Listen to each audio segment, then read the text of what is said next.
Oduu gammachiisaa Keji Islaamaa madda qaroomaa Bukhaarii Muslim ilmaan keefidii kottu wasnaqi ittiin qaroomi isiis gargaarii umrii ta'e guutuu wajjin dulloomi. hawaasa muslimaa naannawa Harar jiraattan maraaf manni barumsa oolmaa daa'immanii Bukhaarii Muslim Maqamana barumsa Bukhaarii Muslim tarbiyaa biqiltuu islaamaa barnoota diinii fi barnoota ammayyaa irratti daa'imman barsiisaa turuun isaanii yaadatamaam. Abbani yennani dirmata bollani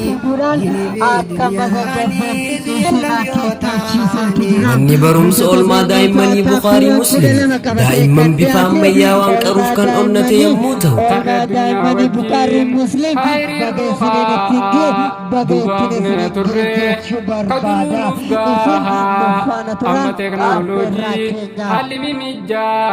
bara barnootaa 2015 haala addaatiin fooyyessee galmee eegalee jiraachuu isaa isin yaadachiifnaam. Yoo abbaan iyyate ollansiif birmaata Bukhaarii fi Muslim ni qaba mul'ata ilmaan keessan fidaa sanumaaf furmaata.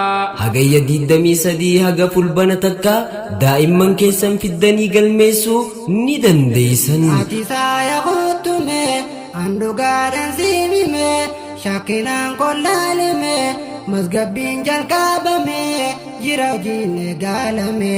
Gosoota barnootaa Alif baa taasa haa barannuun haasa tokko lama sadii hin gahini namaa gadii ABC ijoollee barsiisi abaca daa'effaa qubee oromifaa bu'uura hangafaa jalqaba hordofaa. harfii qur'aanaa siiraa rusultoota aqiidaa islaamaa logaa afaan arabaa afaan ingiliffaa afaan oromoo afaan amaariffaa afaan hararii haqaadhaa fi abbaa saayinsii herreega istaatiksii walumaa galatti gosa barnootaa 12 barsiisuu irratti kan argamudha. Intayin awama barsiifadhu ilmaan suma beekna dantuma martinoo kan muslimaa kan jirtan gamaaf gamaa. Teessoon teenya Bukhaarii Muslim maqaan isaa gaarii iddoon isaatiis naannoo Hararii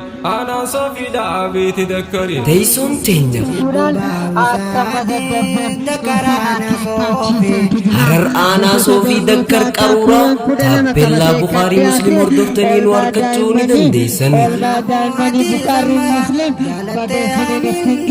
Bukhaarii Muslim magansii moggaamte jirti keessa hojjechuu eegaltee fidadhoo ilmootante. Odeeffannoo dabalataatiif Duwwaa 94984 9735 yookaan Duwwaa 9